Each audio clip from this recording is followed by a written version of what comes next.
Boa noite a todos. Nós gostaríamos de compartilhar um pouco mais sobre a palavra do reino. E eu gostaria de falar sobre mudanças da mente ainda. Esse aqui é um tema que realmente precisa ser tratado e lidado sempre. Então, eu gostaria que você abrisse aí a sua Bíblia em Mateus capítulo 4, verso 17. E é um versículo só, eu vou usar outros, mas é uma base para aquilo que nós vamos compartilhar. O texto diz assim: desde então começou Jesus a pregar e a dizer: arrependei-vos, porque é chegado o reino dos céus.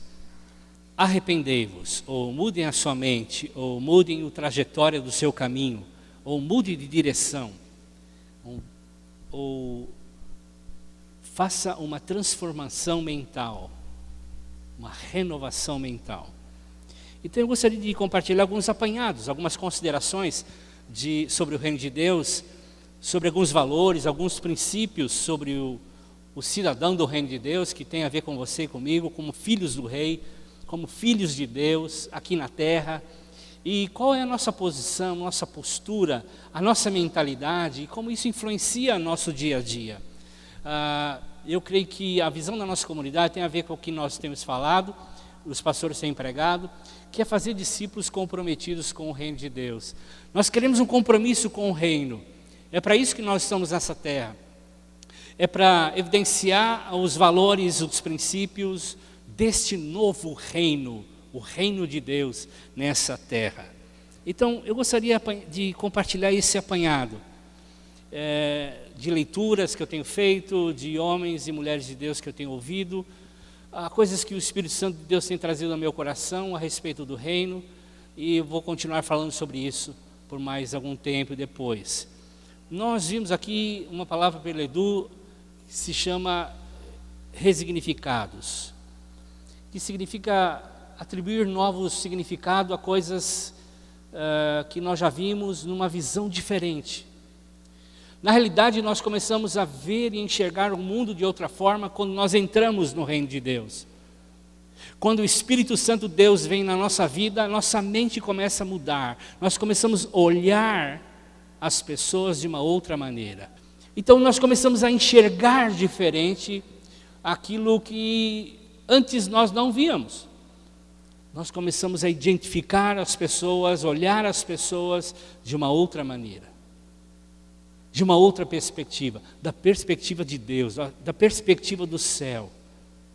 E como o texto inicial desse culto, nós começamos a olhar as pessoas com os olhos de Jesus. Não consideramos mais ninguém inferior ou superior, olhamos com os olhos de Deus, como Deus ama a todos, como Deus tem um coração voltado para todos. Então, a mudança na nossa mente começa a transformar até mesmo a visão de muitas coisas na nossa vida. Inclusive, por exemplo, coisas que nós passamos, dificuldades que nós enfrentamos. Jesus, em Apocalipse capítulo 21, verso 5, diz: eu faço nova todas as coisas. Eu transformo o significado das coisas. Elas começam a se tornar novas. Você começa a enxergar as dificuldades de uma outra forma, de uma outra maneira. É aquilo que Paulo diz em Romanos 8, 28. Tudo concorre para o nosso bem. Tudo concorre para aqueles que amam a Deus. Tudo colabora. As dificuldades, os problemas. É como Naum 1:3, na segunda parte diz que Deus faz o seu caminho no vendaval e na tempestade. Quando nós temos uma mentalidade transformada, nós começamos a enxergar a vida de outra maneira. E as dificuldades que nós enfrentamos também de outra maneira. E nós precisamos de sabedoria. E Tiago disse: se nós precisamos de sabedoria, peça a Deus. É só pedir a Deus, Ele vai dar sabedoria. E essa sabedoria para poder ver além do vendaval, além dos problemas, além das dificuldades, além da tempestade, e ver que Deus tem um plano, um projeto para nós, um novo caminho aberto por Ele, mesmo diante das dificuldades. A palavra caótico significa caos nos olhos, ou começar a ver de forma desordenada, sem forma, confusa. Nós não discernimos as coisas, fora do foco, fora do lugar. Então, por mais difícil que seja a nossa vida, por mais difícil que seja a nossa família, os negócios, Deus tem sempre o seu caminho em meio às dificuldades, em meio às tempestades, em meio aos problemas, porque tudo concorre para o nosso bem. Então, quando nós mudamos a nossa mente, nós começamos a enxergar diferente as coisas. Nossa visão começa a apurar, a afinar, ganhamos um óculos para ver o caótico de forma que Deus enxerga. Nós começamos a ver, de fato, o propósito de Deus, o plano de Deus, as coisas que Deus tem, a maravilha que o Senhor tem para a nossa vida. Nós começamos a ver de forma bíblica e de forma a qual Deus enxerga. Então, as coisas, elas não acontecem por acaso. Ou é permitido por Deus, ou tem algo que Deus vai usar nessa situação para nos abençoar. E nós precisamos estar alinhados. O profeta Amós diz, quando Deus leva ele para fora, diz: o que você está vendo? Eu vejo um prumo. O Amós diz, um prumo de ver a parede. E a parede estava torta. E por estar torta, ela estava condenada. Ela não estava habitada. A casa não podia ser habitada, ainda havia riscos. E o Amós está profetizando da parte de Deus de que precisa acontecer um alinhamento nosso com Deus.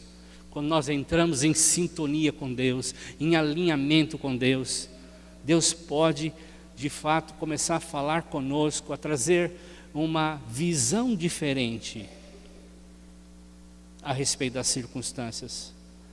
E aí nós começamos a ver que a semeadura que nós fazemos, ela produz resultados. A busca que nós estamos tendo, ela vai ter resultados. A entrega que nós fizemos, ela vai ter resultados. E muitos querem a bênção, mas não estão dispostos a passar pelo processo, a entender o processo e a passar pelo processo. Jesus disse assim: o meu fardo é leve, mas ele também disse: o meu caminho é estreito. De fato, nós às vezes escolhemos as coisas mais fáceis, as coisas que nós aprendemos nesse mundo, mas nós precisamos fazer da forma que Deus quer que nós façamos. Nós precisamos fazer isso. E às vezes a coisa mais fácil não é a mais produtiva, e normalmente não é. Então pessoas sábias, pessoas maduras escolhem as coisas mais difíceis, porque a recompensa vai ser maior. E nós precisamos aprender a esperar. Muitos anos atrás eu estava sentado numa mesa missionária e havia um missionário holandês compartilhando sobre a ajuda que eles fizeram na Etiópia, naquela primeira vez, há muitas décadas atrás, quando eles socorreram a Etiópia de uma fome terrível. E as missões foram para lá, e a ajuda humanitária chegou lá, e eles alimentaram muita gente, estavam alimentando e cuidando de muita gente, e começaram a projetar o futuro dessa nação.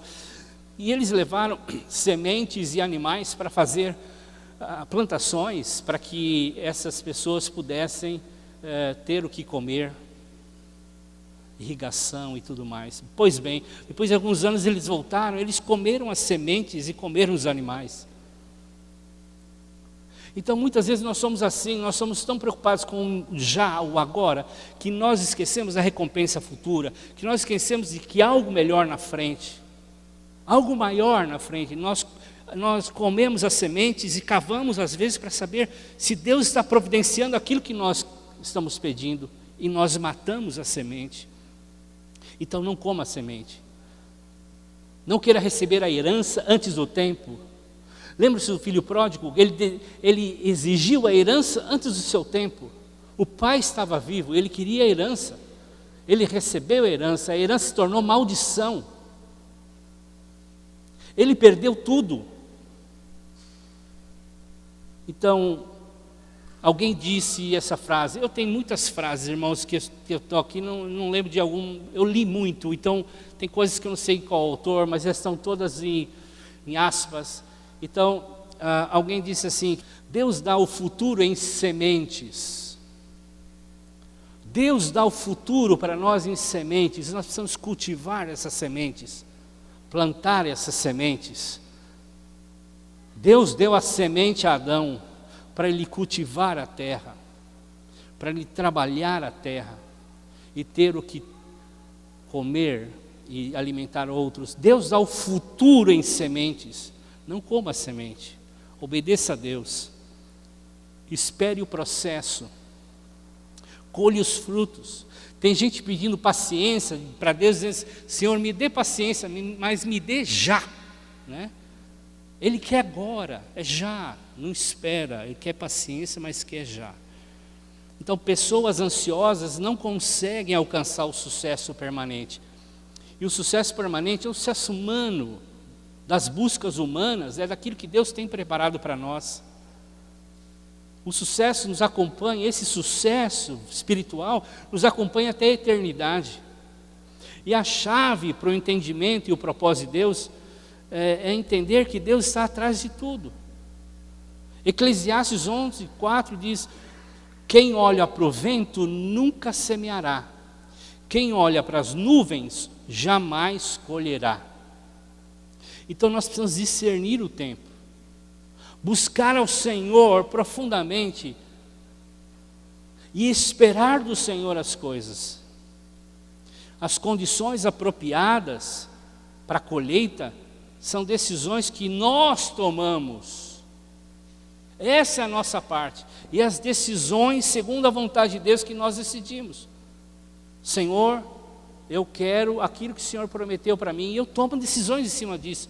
A minha amiga Silvinha agora, Pereira, disse isso aí: ouvir sem agir nos leva a uma vida espiritual sem poder. E o que eu ouço me leva a metade do caminho, mas a minha experiência me leva para o resto do caminho. Eu tenho que ouvir a palavra, mas eu tenho que praticar a palavra. Eu tenho que ouvir o que Deus diz a meu respeito, e eu tenho que viver segundo o que Deus diz ao meu respeito. Porque fé requer riscos, irmãos. Fé requer riscos, atitudes. Fé é risco. É confiar em Deus e assumir riscos. Então, se nós queremos algo novo para a nossa vida, se nós queremos uma unção nova, mais fresca para a nossa vida, se nós queremos avançar num novo nível de vida espiritual, se nós queremos romper algumas barreiras da nossa vida, alguns pecados da nossa vida, se nós queremos mudanças profundas em nós mesmos, na nossa família, nos nossos negócios, nos nossos bairros, na nossa cidade, nós precisamos ter fé. Fé é correr riscos. Fé é correr riscos. É tomar decisões e crer que o Senhor, a planta está nascendo. É que o Senhor vai dar. O Senhor vai dar, é promessa dele. Eu vi uma ilustração que não saiu da minha mente a respeito de romper barreiras. Para romper barreiras, muitos aviadores, romper a barreira do som, muitos aviadores e aviões se despedaçaram. E os aeronautas estavam dispostos a fazer isso. E aí teve a história do Chuck Yeager. Esse camarada rompeu a barreira do som. E ele, depois de tentar e sofrer muito, ainda com algumas costelas quebradas, aos 24 anos de idade, ele entra no seu avião, e o seu avião faz 1.200 km por hora, rompe a barreira pela primeira vez. E a vida da gente é assim.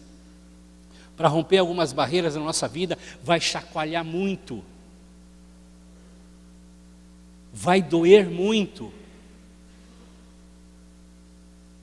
Vai quebrar muitas costelas espirituais, muitas coisas interiores, para romper, mas nós vamos conseguir romper. E nós precisamos ter fé para isso. Então você precisa crer naquilo que Deus diz ao seu respeito. Ter uma mente transformada significa crer naquilo que Deus diz que você é. Como nós cantamos nessa noite. Você precisa crer na palavra de Deus e nas promessas que Deus diz na sua palavra. Você precisa estar preparado para os novos desafios, os novos passos que Deus quer que você dê. Para isso você precisa ter fé. Você precisa crer. E algumas dessas barreiras são alguns conflitos. Conflitos na sua casa, os seus negócios, conflitos interpessoais. E a gente precisa tratar os conflitos de forma positiva, de forma bíblica. E o maior obstáculo para isso é o orgulho, nosso orgulho, meu, seu orgulho, nós temos orgulho. E é uma barreira terrível, precisa ser quebrada. Então, não responda com ímpeto aos problemas, às ofensas. Resolva eu li um livro uma vez, não lembro qual, ele disse que existem 3 leis para romper alguns conflitos e lidar com eles. É autoconhecimento, se conhecer, quem você é, quem diz Deus que você é. Segundo, tirar os olhos de si mesmo, das suas feridas e olhar com o outro com empatia, com os olhos de Jesus, ver o projeto de Deus, lindo que Deus tem na vida do outro e na sua vida. E também uma motivação que vai te sustentar essa sua decisão de resolver o conflito. E a motivação tem que ser uma motivação forte, o reino de Deus, o que Deus tem para ele e para você. É muito maior do que o seu conflito. Então, quando você olha com os olhos de Deus, você rompe essa barreira. E Jesus usou muito disso. Jesus sabia quem ele era, da onde ele tinha vindo. Ele atendia às 5 perguntas que controlam a vida: quem eu sou, de onde eu vim, para onde eu vou, o que estou fazendo aqui e o que eu vou fazer agora. E Jesus respondeu todas elas. Ele veio do Pai, ele e o Pai eram um, nós somos um, eu não sou dessa terra, eu estou para implantar o reino nessa terra. Jesus tinha consciência clara e nos ensinou os discípulos a viverem assim. Em outras palavras, Jesus estava falando assim: a minha validação não está no que as pessoas dizem, mas no que eu ouço de Deus. E é isso que tem que atingir nossa mente, quem eu sou, para o que eu estou fazendo, o que eu estou fazendo aqui, o que eu preciso fazer aqui. E quando sabemos que nós estamos a salvo das opiniões das pessoas, e estamos conscientes do nosso trabalho, no trabalho de Deus aqui nessa terra. As críticas não matam ninguém. E lembre-se que Jesus, quando entrou em Jerusalém, foi celebrado, e as mesmas pessoas que celebraram foram aquelas que disseram: não Cristo, morte a Cristo, soltem Barrabás. As pessoas têm uma bipolaridade, nós temos essa bipolaridade emocional. Mas quando sabemos quem somos, nós sabemos lidar com os louvores e com as críticas. Há muitos casamentos que são rompidos por conta disso. Há muitos negócios que não prosperam por causa disso. Então, a popularidade é aquilo que as pessoas acham de você, mas a felicidade é aquilo que você sabe quem você é. Então, as pessoas não podem ser o eixo da sua vida. Deus tem que ser o eixo da sua vida. E para que o reino de Deus se estabeleça nessa terra, nós precisamos ter consciência de quem somos. Somos filhos amados de Deus. E Deus tem um projeto maravilhoso e lindo para cada um de nós fazermos e atuarmos nesse mundo. Lembre-se, tem algum candidato a alguma coisa esse ano aqui? Não, né? Graças a Deus, nós somos eleitos, a Bíblia diz, não candidatos, né? Somos eleitos. Graças a Deus por isso. Não precisamos agradar ou pegar na mão de ninguém, entre aspas, tá, irmãos? Nós temos que amar cada um, sem interesse.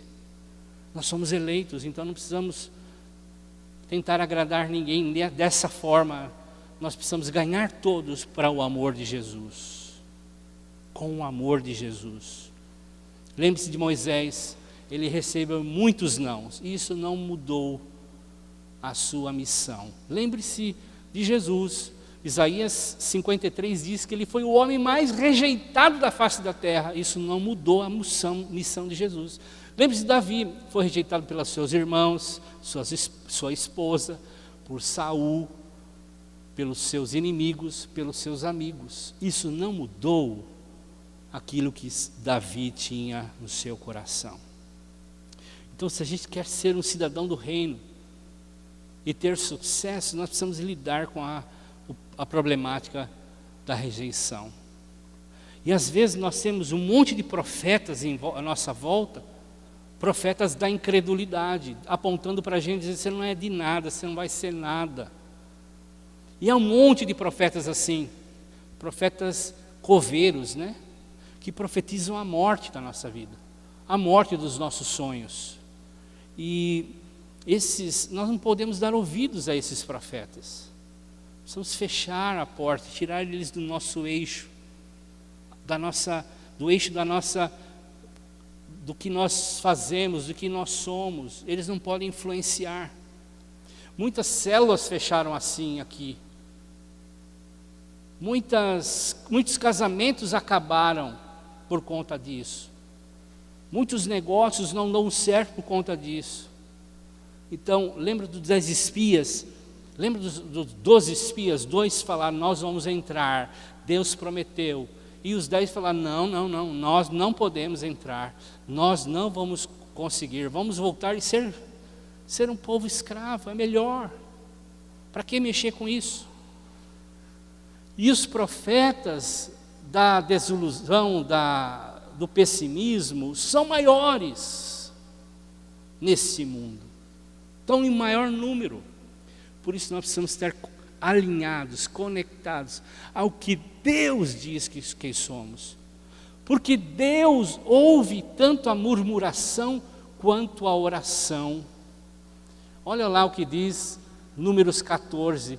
Deus ouviu as queixas dos israelitas e as murmurações deles. Então ele diz: eu vou responder às queixas de vocês. Vocês não vão entrar na terra. Já pensou se Deus ouvisse todas as nossas reclamações? Onde você estaria? Onde eu estaria? Pense um pouquinho agora.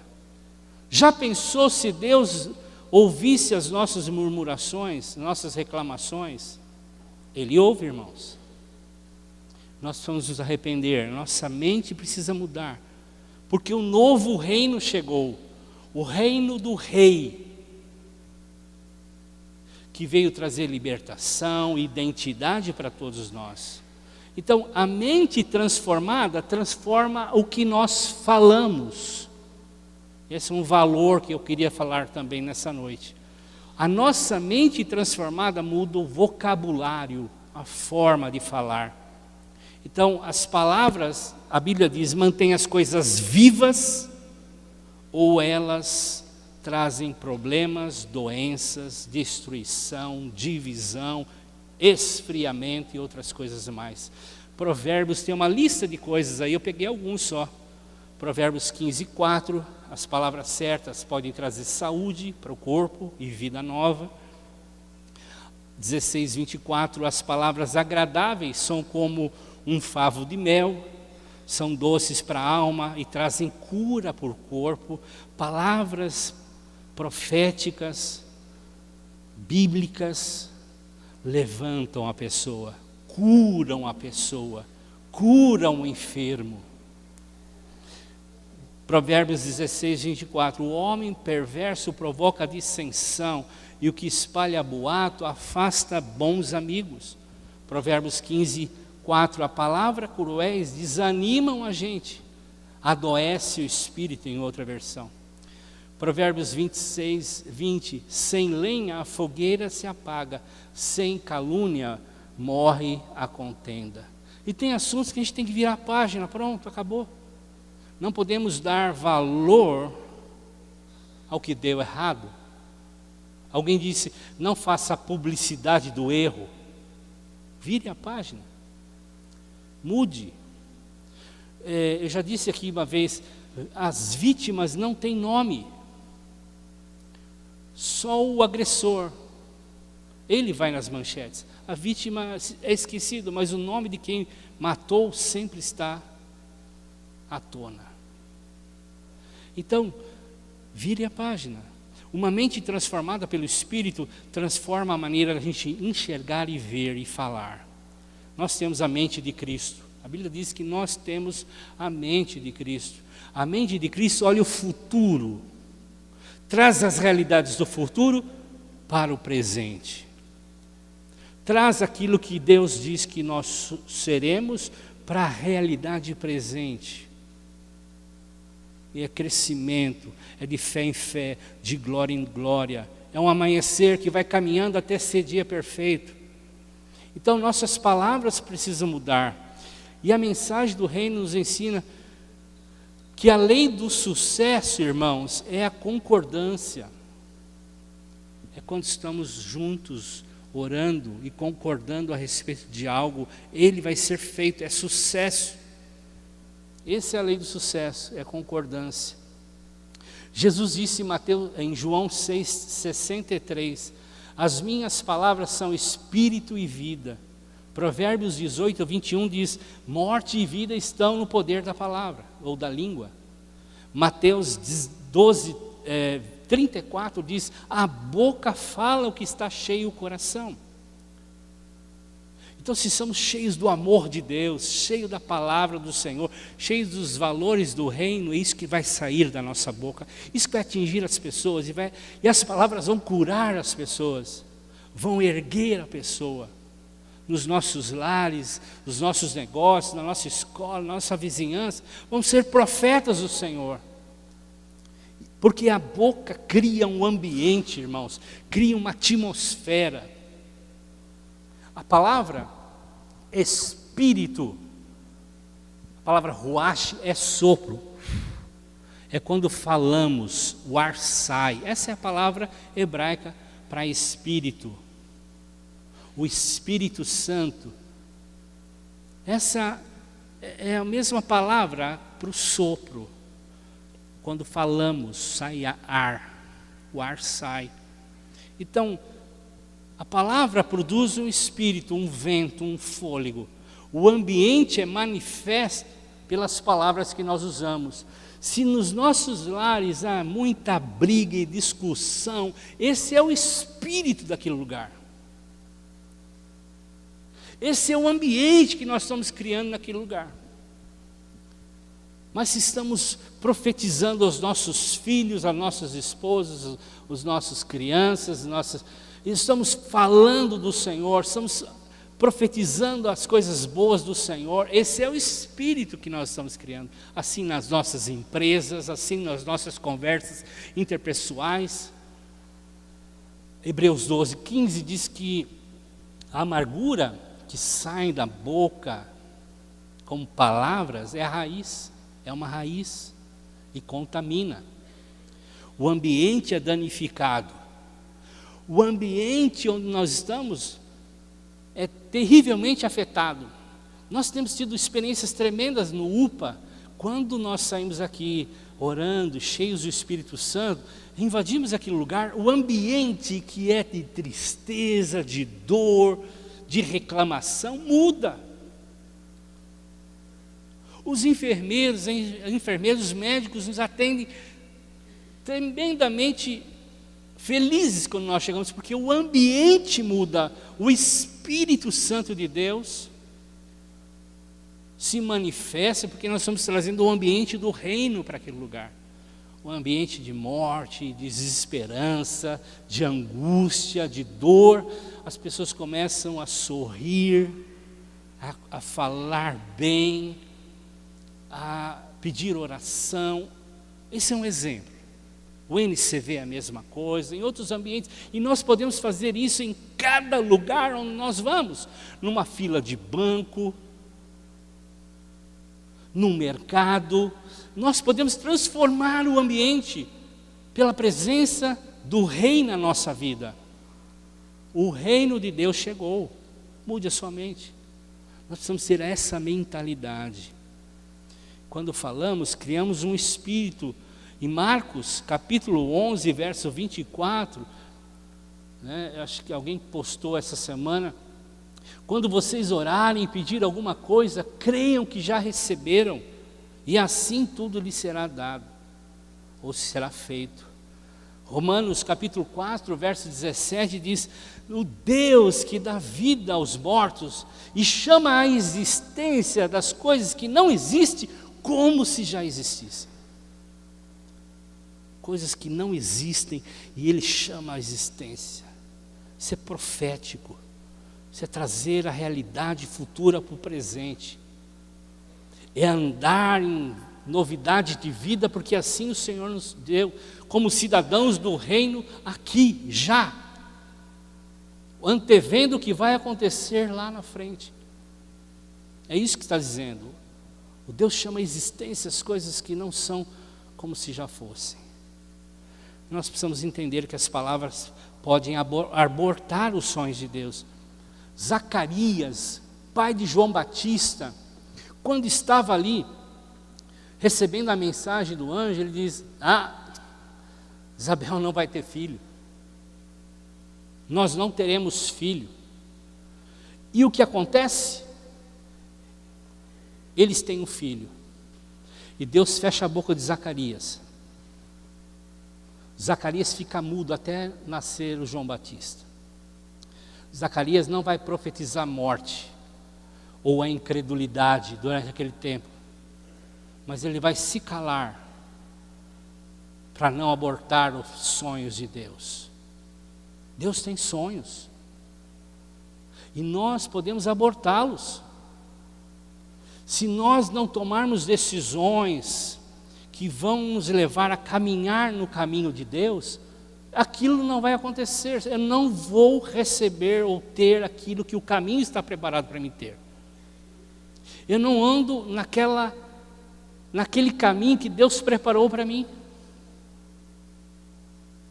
Eu estou fazendo outras coisas, entendendo outras realidades.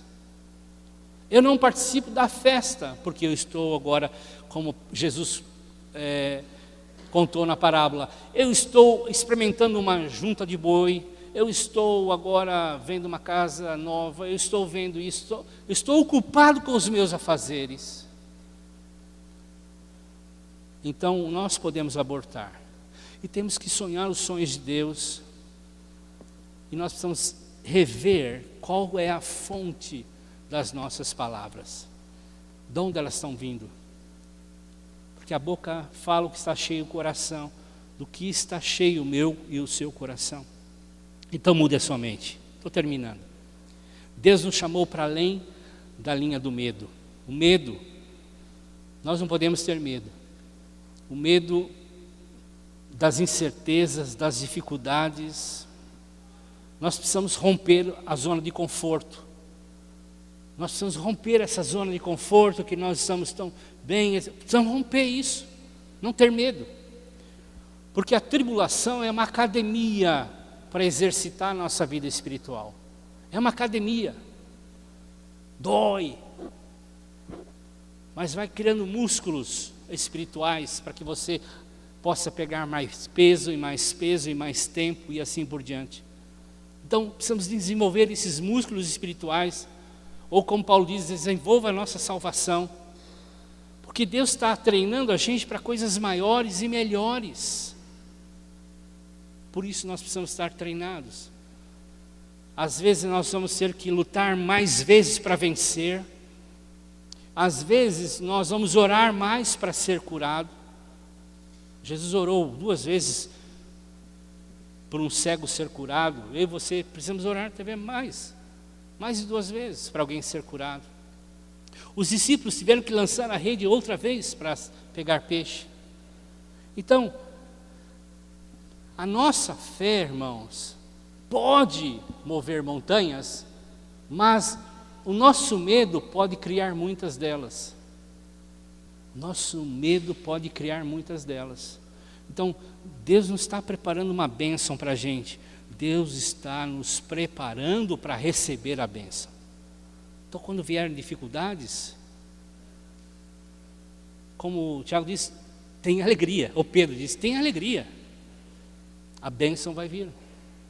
Use a sua mente, a mente de Cristo, para entender o propósito. Confie em Deus, espere o tempo que for necessário. O Abacuque diz, ainda que a visão demore, espere, ela vai vir. Ela vai cumprir. Nós podemos perder a bênção usando ela antes do tempo, com os nossos esforços, querendo coisas, ou nós podemos perder a bênção quando desistimos no processo. Então continue de joelhos, continue em oração, continue buscando, reconheça como filho pródigo a necessidade de mudanças, a necessidade de voltar, de ter uma experiência mais profunda com Deus. Ele se encontrou consigo mesmo, ele se conectou ao Pai, ele disse, eu vou até meu Pai. Ele teve uma atitude, pois se ele se conformasse naquela situação, ou colocasse alguns medos, algumas montanhas, ele não retornaria para o caminho. Alguém disse assim, não é o que você diz às pessoas que determina a direção em que você vai, mas é o que você diz a você mesmo. O pastor José Ernesto estava falando sobre isso. Fale para você mesmo, profetize para você mesmo, Deus está comigo, suas promessas vão cumprir na minha vida, eu vou levantar no poder e na força do Espírito Santo, eu vou conseguir porque o Senhor está comigo, eu vou chegar lá porque ninguém vai me deter, eu vou conseguir, eu vou até o fim, Deus me ama e nada pode me separar do amor de Deus. Eu sou mais do que um vencedor em Cristo Jesus. É a mulher dos fluxos de sangue, diz assim, se ao menos eu tocar na orla dos vestidos de Jesus, eu vou ser curada. É como o salmista que diz, louve a minha alma ao Senhor. Ô alma, louva aí, me ajuda. Então quando não tiver nenhum profeta para te encorajar, encoraje você mesmo. Encoraje você mesmo. Quem não fala consigo mesmo é sinal que está ficando doido. Fale consigo mesmo. É sinal de saúde. Isso é saúde, irmãos. O filho pródigo nos ensina isso. Ele fala consigo mesmo. Ele nos ensina que diante da dificuldade, a gente sempre tem um caminho de volta para o Pai. Tudo concorre. Há um caminho na tempestade e no vendaval. Então nós precisamos continuar, manter a nossa posição de avanço, mudar a mente. Se você recuou, está difícil, é como reiniciar um regime ou reiniciar uma academia. É duro, difícil. Mas volte para o braço do Pai, volte para o Senhor. Volte a ter um relacionamento íntimo com Ele, ou como você nunca teve antes. Nós estamos sendo forjados na guerra, é na guerra que a gente descobre os nossos valores.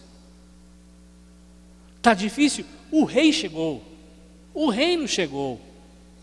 E Deus está nos levantando como um exército para tocar essa cidade. Não é para ter manutenção da nossa vida espiritual. Deus está nos criando para ser um exército, para avançar nessa cidade, ocupar os lugares de influência nessa cidade.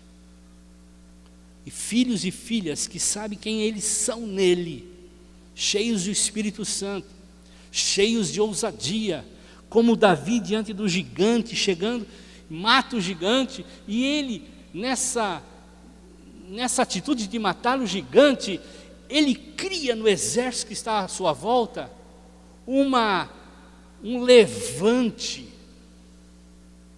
dos demais que estão com ele. Sabe, a atitude sua pode influenciar a tua casa, a tua família. como fez Davi com o exército dele. Depois que matou Golias, o exército avançou e destruiu os filisteus. Quando você levanta os negócios e você, na fé, toma decisões, o ambiente muda, as pessoas que estão ali trabalhando com você começam a enxergar você e dizer, eu posso também, eu vou também. E cria um sinergismo ali, um ambiente de fé, que vai levar com que as coisas sejam rompidas e vocês alcancem um nível maior. Então Deus está preparando. Deus está nós somos o povo da esperança. Nosso Deus é um Deus de esperança. Nós somos o povo do rei. E o rei quer colocar o seu reino nessa terra. Então, mude a mente. Mude a mente. O reino de Deus chegou. Amém, queridos?